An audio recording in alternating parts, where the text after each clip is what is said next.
નમસ્કાર વિદ્યાર્થી મિત્રો, આપણે 10.1ની અંદર વર્તુળમાં કેટલીક અગત્યની નોંધ જોઈ ગયા. એમાં એક પ્રમેય છે 10.2, વર્તુળની બહારના બિંદુમાંથી દોરેલા સ્પર્શકોની લંબાઈ સમાન હોય. અહીંયા દાખલા તરીકે કોઈ વર્તુળ છે,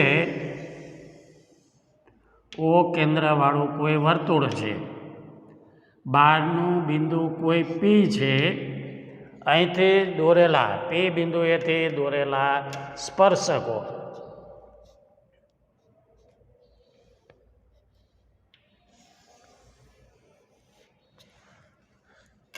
પી બિંદુએથી દોરેલ સ્પર્શક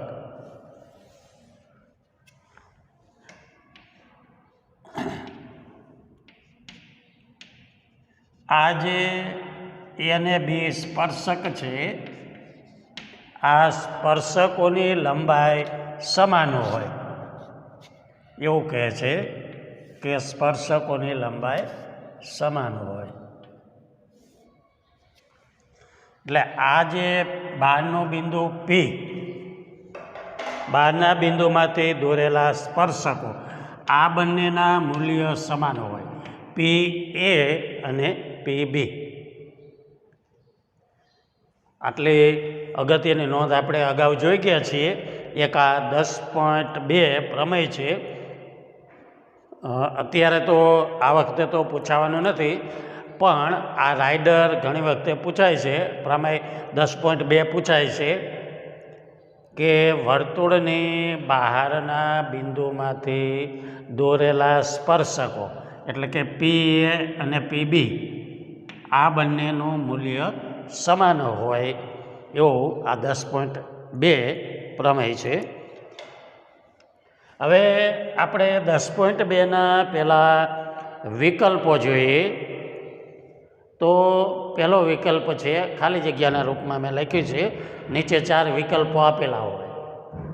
બિંદુ ક્યુમાંથી દોરેલ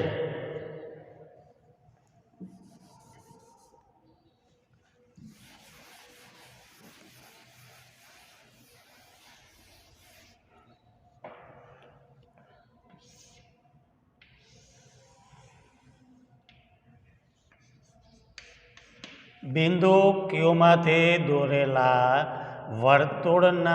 વર્તુળના સ્પર્શકની લંબાઈ. આ કોઈ બિંદુ ક્યુ છે, આ ઓ કેન્દ્રિત કોઈ વર્તુળ છે. હવે સ્પર્શક આપણે દોરીએ, બહારના બિંદુથી સ્પર્શક દોરીએ તો આ સ્પર્શક છે ક્યુ. અહીંયા આ કેન્દ્રથી આ લંબ હોય, સ્પર્શ બિંદુ આગળ જે ત્રિજ્યા છે એ લંબ હોય, અને આ હંમેશા 90નો ખૂણો હોય. બિંદુ ક્યુમાંથી દોરેલા વર્તુળના સ્પર્શકને અહીં આપણે પી નામ આપીએ. તો આ ક્યુ પી, પી ક્યુ એ સ્પર્શક છે. સ્પર્શકની લંબાઈ 24 સેમી. આ 24 સેમી છે.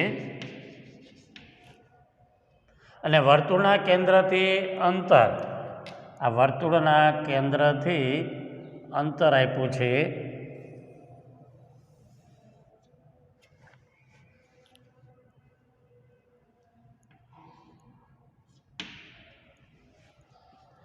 25 સેમી છે. હોય તો વર્તુળની ત્રિજ્યા એટલે કે આપણે આ ભાગ શોધવો છે, ઓપી. આ કેન્દ્રથી બહારનું બિંદુ ક્યુ, આ અંતર આપ્યું છે, અને આ સ્પર્શકની લંબાઈ આપી છે ક્યુપી.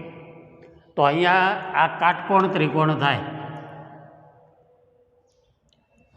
હવે કાટકોણ ત્રિકોણમાં ઓ ક્યુ વર્ગ બરાબર કર્ણનો વર્ગ બરાબર ઓપી વર્ગ પ્લસ પી ક્યુ વર્ગ. હવે ઓક્યુ વર્ગ આપ્યા છે 25, ઓપી શોધવા છે આપણે અને પીક્યુ આપ્યા છે 24. તો 25નો વર્ગ 625, 24નો વર્ગ 576, ઓપી વર્ગ. 15માંથી 6 જાય 9, 9 2 11માંથી 7 જાય 4. ઓપી વર્ગ બરાબર 49, માટે ઓપી બરાબર 49 એટલે 7નો વર્ગ છે, ઓપી બરાબર 7. આ 7 સેમી થશે. વર્તુળની ત્રિજ્યા કીધી છે. જો વર્તુળનો વ્યાસ કીધો હતો 7ના ડબલ એટલે કે 14 થાય. તો આ રીતે વિકલ્પ આપ્યા હોય ત્યારે અહીંયા 4 વિકલ્પ હશે. મેં ખાલી જગ્યા રૂપમાં લખ્યા છે. 4 વિકલ્પમાંથી સાચો જવાબ આવશે 7. અહીંયા વર્તુળની જે અગત્યની નોંધ અને પાયથાગોરસ પ્રમેયના ઉપયોગથી દાખલાઓ ગણાશે.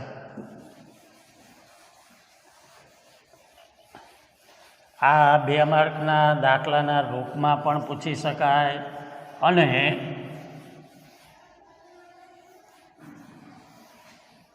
વિકલ્પ ખાલી જગ્યા કે ટૂંકા પ્રશ્નની અંદર પણ મૂકી શકાય. બીજું, આપેલ આકૃતિમાં અહીંયા એક આકૃતિ આપી છે આ રીતે.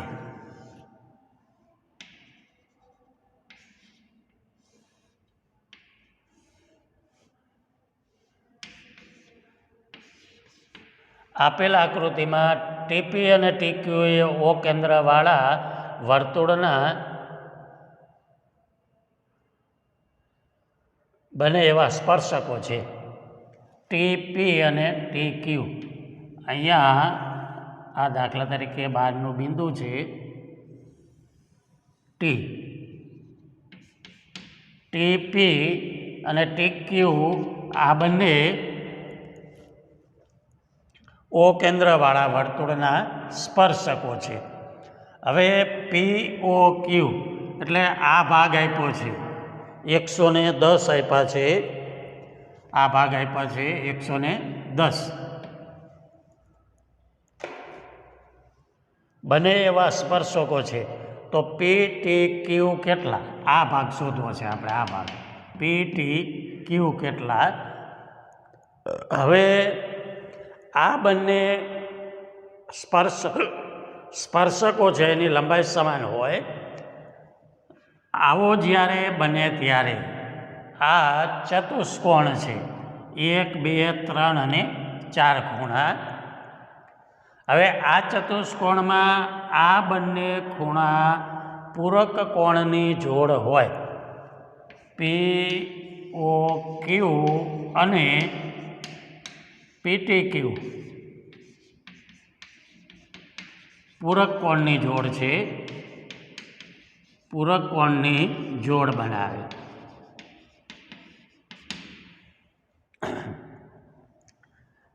માટે પી ઓ ક્યુ પ્લસ પી ટી ક્યુ બરાબર 180. હવે ચારેય ખૂણા લઈને પણ તમે બતાવી શકો. પી ઓ ક્યુ અને પી ટી ક્યુ, પછી ઓ પી ટી અને ઓ ક્યુ ટી. આ બંને 90ના હોય. આપણે જોઈ ગયા છીએ કે આ બંને ખૂણા 90ના હોય. તો 90 ને 90 180 અને 110 એટલે 290. ચતુષ્કોણના ચારે ખૂણાનો સરવાળો 360 હોય. 360માંથી આ ત્રણેય ખૂણાનો સરવાળો તમે બાદ કરો 290 એટલે આ આપણને સામેનો ખૂણો મળે. પીટી ક્યુ મળશે 290 થાય તો આ સામેનો ખૂણો કેટલાનો હોય? 70નો. કારણ કે ચતુષ્કોણના ચારે ખૂણાનો સરવાળો 360 થાય. એ રીતે પણ તમે ગણી શકો. આ સહેલું પડે. આ તમારે ખાલી જગ્યા હોય તો સીધું જ મૂકી દેવાનું અહીં 70. POQ 110 છે.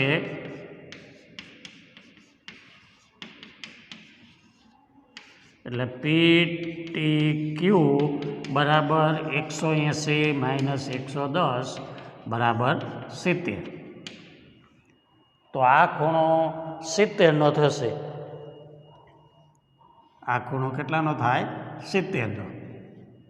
અને આ 90 હોય. ચારેયનો સરવાળો 360 થાય. હવે ઘણી વખતે આમ આપ્યું હોય, આમ દાખલા તરીકે PTO કેટલા થાય?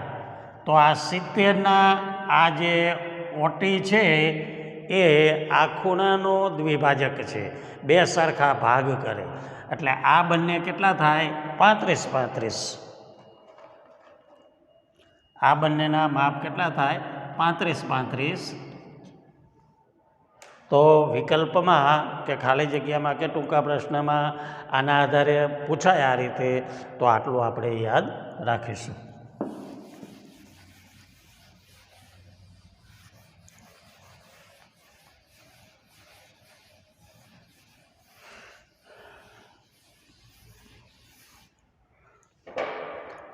ત્રીજો વિકલ્પ છે, જો O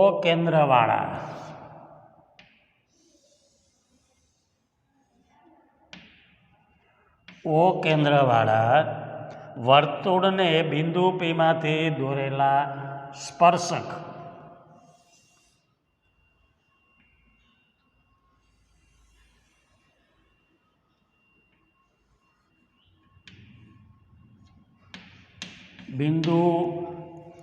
Pમાંથી દોરેલા સ્પર્શકો PA અને PB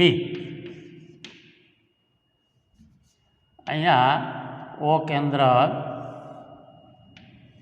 વાળું કોઈ વર્તુળ છે.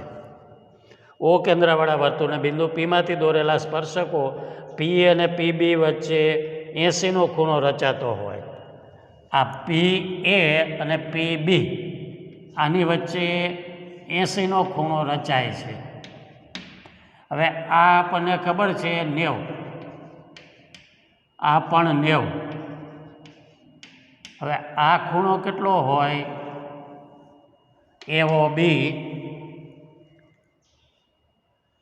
જો 90 ને 90 180 અને 80 એટલે 260. એટલે આ ખૂણો 100નો હોય. પણ આપણને POA કીધું છે. POA એટલે 180નો દ્વિભાજક.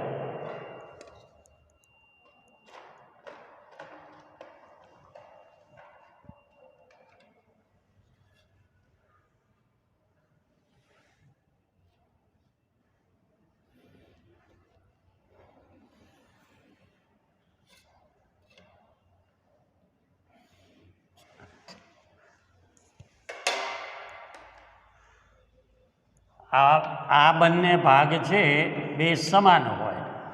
OP એ AOBનો દ્વિભાજક હોય, દ્વિભાજક રચે. હવે આ સામસામેના ખૂણા સુરેખ રૈખિક જોડ રચે, પૂરક જોડ રચે.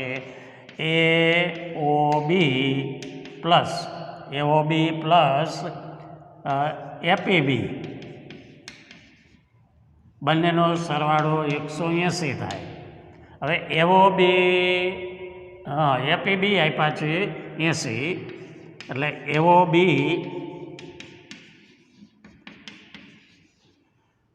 AOB 100 મળશે આપણને, 100 મળશે. OP એ AOBનું દ્વિભાજક છે.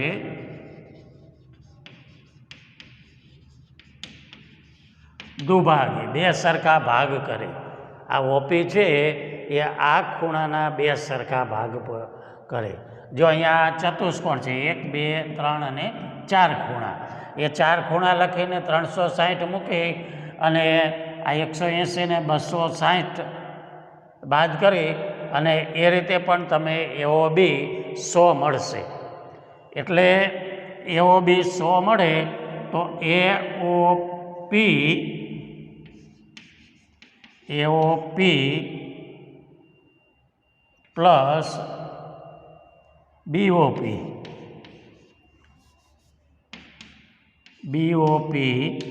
એ દ્વિભાજક છે કોનું?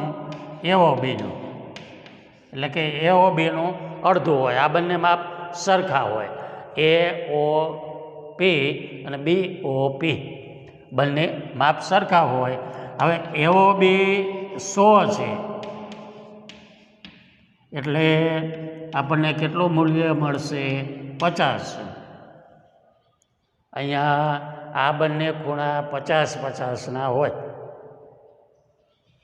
તો આ રીતે વિકલ્પવાળી ખાલી જગ્યા જે ટૂંકા પ્રશ્નમાં પણ પૂછી શકે, ખાલી જગ્યામાં પૂછાય, MCQ પ્રકારમાં પણ પૂછી શકાય અને 2 માર્કના દાખલામાં પણ પૂછી શકાય. તો આટલું આપણે યાદ રાખીશું. પછીના દાખલાઓ આપણે પછી જોઈએ. અહીંયા આ જે 1 2 3 એ તમારે આ રીતે પાકી નોટમાં ઉતારી લેવાના. નમસ્કાર.